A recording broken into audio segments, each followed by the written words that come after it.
How we doing?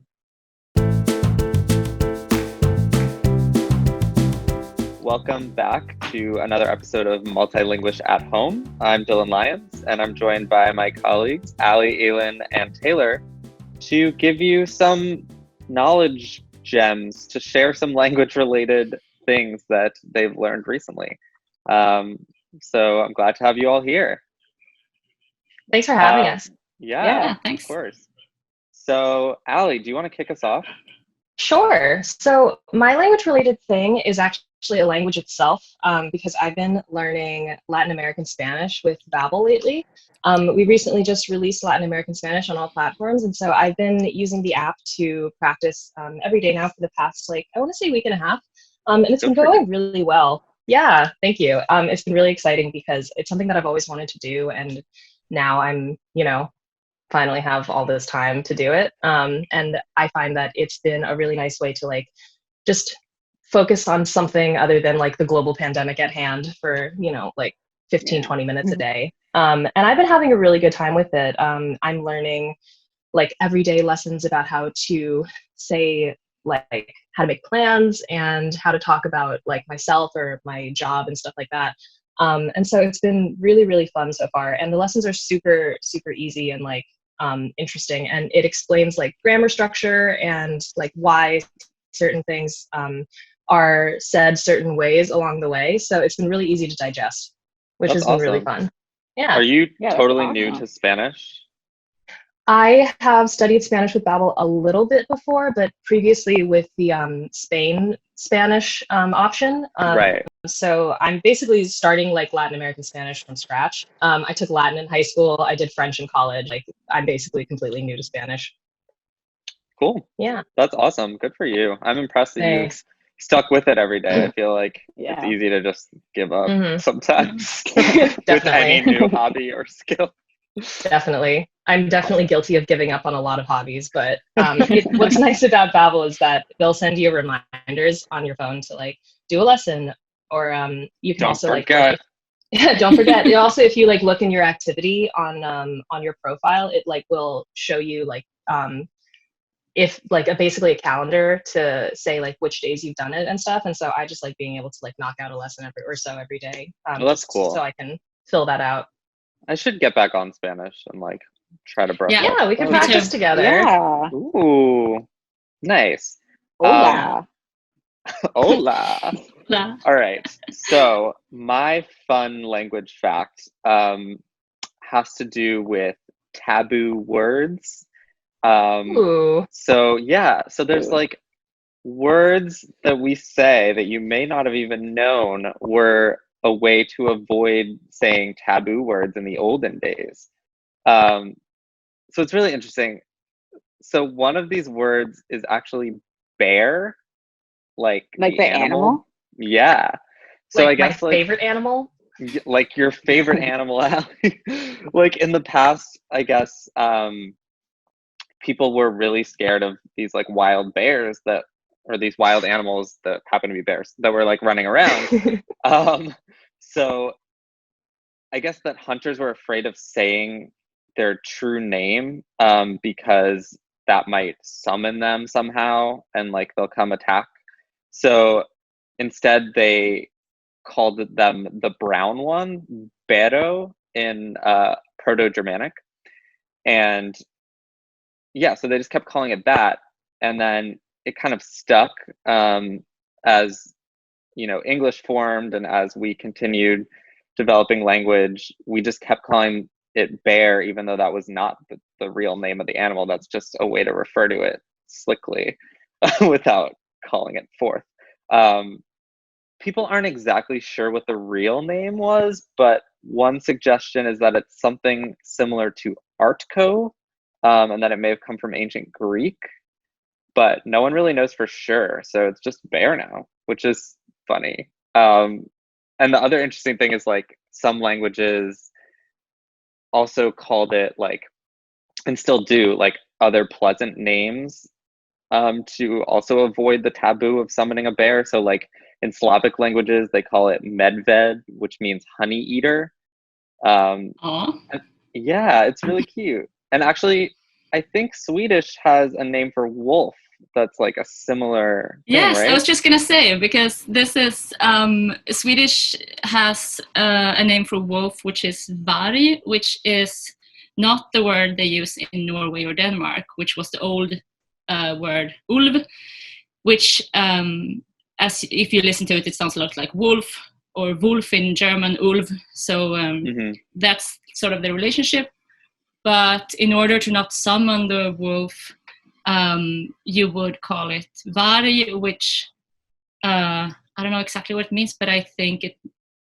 Did It's I like read about stranger, this? right? Something maybe like that, yeah. Something like stranger. And now varg is the general word for it, just like bear in other languages. Fun fact: the more you know. Beware of really those cool. animals. It is really I guess cool. There's probably more examples of that, like in our regular language. Like I wonder how many there really are, but some things just like stick because a few people decided, oh, let's say it this way instead, which is cool. It's how language is constantly changing. Yeah, and also like the devil tends to have a million names in each language, just because people. So one thing was taboo, and then they try this other word to not summon him, and then it sort of goes on like that. Wonder how that's working out. Yeah, I don't know either. Cool. So there you go. That's my fun fact. Thanks for sharing. Elin. Yeah, you're welcome. Elin, do you want to take it away? Yeah. What I learned this week, actually yesterday, was I took a quiz that our colleague made. Basically, let us know where you're from based on your accent. And I thought this is fun because, I have a Swedish accent, so I wouldn't be from anywhere in the United States. Oh, right. Turns out, however, turns out that I am 100% from the Northeast.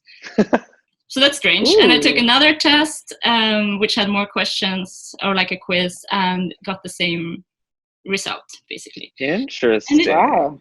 Pack your bags up and start moving. Stay here forever. Yeah, exactly. Yeah, I guess this is the Northeast. Yeah.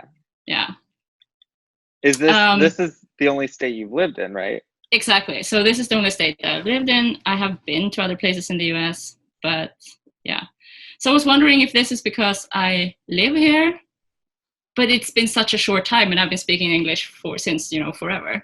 And I think it might have something to do with just popular culture and stuff. And I also think that it has to do with the fact that a lot of the words that apparently are from the Northeast, sort of dialect variations of different words in the vocabulary from here, are sort of standardized. Like a seesaw, I only know it as a seesaw. Apparently they call it something else in the West. A teeter-totter? Yes, exactly. Oh my God, I forgot That's about what I call teeter-totter. it. Oh, okay. Yeah. I'm from the Midwest, so that makes sense. Yeah. And what was it? And there were just a lot of words that I don't have a word for. Taylor, you're from Ohio, and I'm from Pennsylvania. And Pennsylvania and Ohio are right next to each other, but I always called it a seesaw, and I always called it soda instead of pop. And I know that Ohioans I call it pop. Yeah.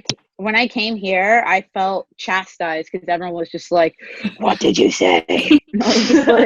That is top 40 music. It is not a drink. It's both. What about a soda pop? That meet you halfway. It makes me think of black and white, like soda pop. Like, I don't know. We've got a soda pop down at the soda fountain. There are also diners. There are also so many words that I don't have a word for in this test. Like the game you play when you see a Volkswagen, you hit someone. Punch buggy? Yeah. Punch buggy, no punchbacks.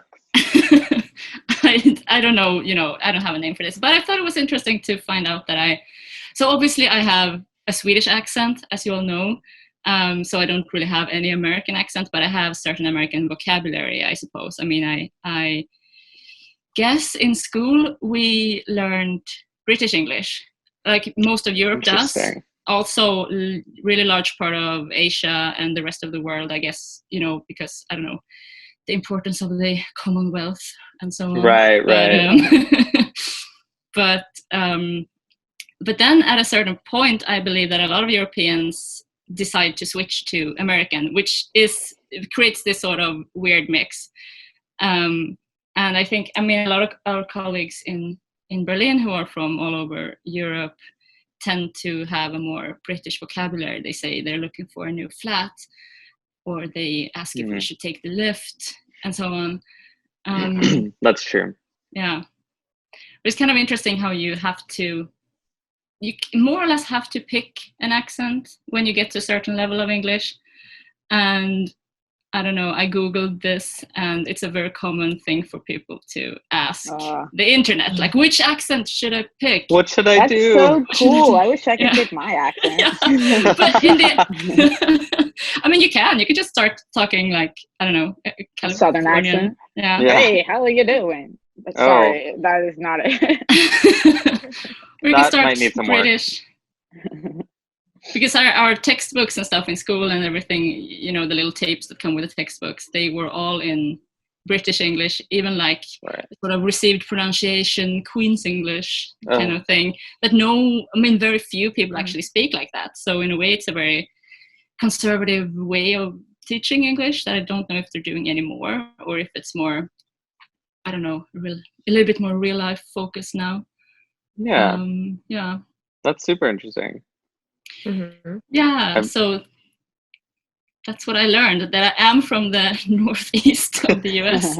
Yeah, I've never thought about that. I guess like when we're learning Spanish, like Ali chose to learn Latin American Spanish, but you could also choose to learn like more of a Spain, like Castilian style Spanish. So with like the TH sounds and stuff. So yeah, exactly. It's all about, I guess, what feels more useful to you, where you see yourself traveling or living in the future. But in the end, everyone will understand you. I think I went for American just because it's a little bit, I think it's easier to understand also. And I hear this from a lot of other, you know, non-native English speakers, that if they're watching something on TV in British English, they might have to use the subtitles, but in American they don't. So that could also be a reason to like pick American. Yeah, you have to do that. Yeah, sometimes I'm just like, what? Speaking the same language. Yeah. Awesome. Well, thanks. That's really cool. Taylor. Yeah, speaking of subtitles and dubbing and stuff, during my time, I've been doing a lot of Netflixing and chilling by myself. Important caveat. Yeah, you know, it's fine. It's interesting though, because I learned that I like watching shows in different languages, which usually before I felt like I was just kind of watching whatever was on the Netflix main channel. But now they kind of have like a section for like different shows that take place like all over the world.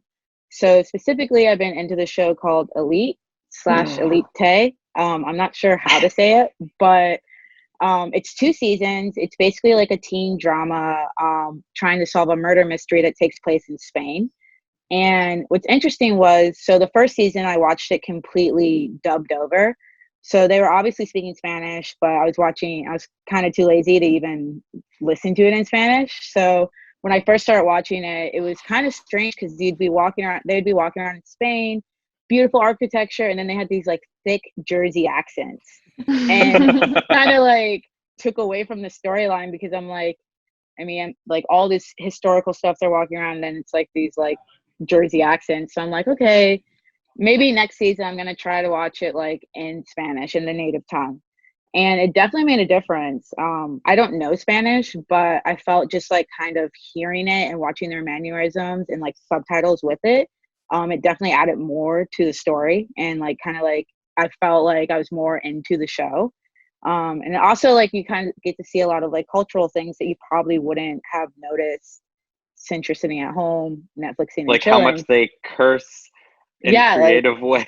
Yeah, and there's certain words that just like don't like translate over from America, so I'm sure, or English, so I'm sure that there's like a lot of words that when I was watching it dubbed just didn't make any sense. Like some of the sentences I was just like, you did what? Like so yeah, I watched that show. And then this other show I watched was called Unorthodox, which definitely was just like an amazing show. It gave more of a look into the community and kind of like the culture It's about this Orthodox Jewish girl who ends up running away to Berlin. So you kind of get like two cultures in one show. And especially like a language, they talk a lot of Yiddish in it. And in a show like that, or with a language like that, I feel like it's not often portrayed in the media a lot. So it was cool to actually get like a look into this community and something that's not really shown a lot. And I don't know, it was just like cool to see like from like the like how she was dressed to like how she was interacting with her family, the religious aspect of everything. I don't know, it really felt like I was like in the community, and really I was just sitting in bed watching TV. So Isn't it like, I think it's like the only or the first like primarily Yiddish show that Netflix has ever done? yeah, I'm I mean, I pretty feel sure. it. Yeah. Yeah. Which is cool. It's like great exposure for the language and the Yeah. culture. Super interesting. Yeah, that Nice. show would really have been a totally different thing if they had chosen not to include the Yiddish. I feel like if, Yeah. if everyone Definitely. spoke English, it really would not have been the same at all. Yeah, Yeah. it wouldn't be authentic either. No. Do you think you're gonna keep watching foreign language shows, Taylor?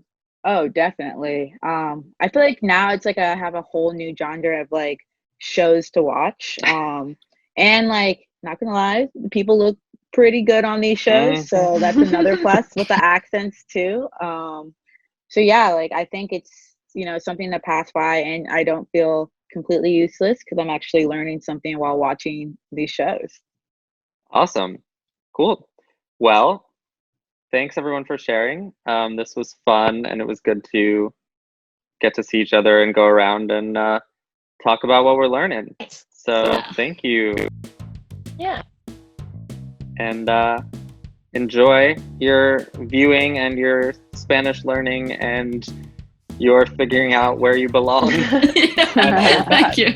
It's a struggle for sure. All Thanks, right, Dylan. cool. Thanks everyone. Bye. Thanks. Bye, guys. Bye.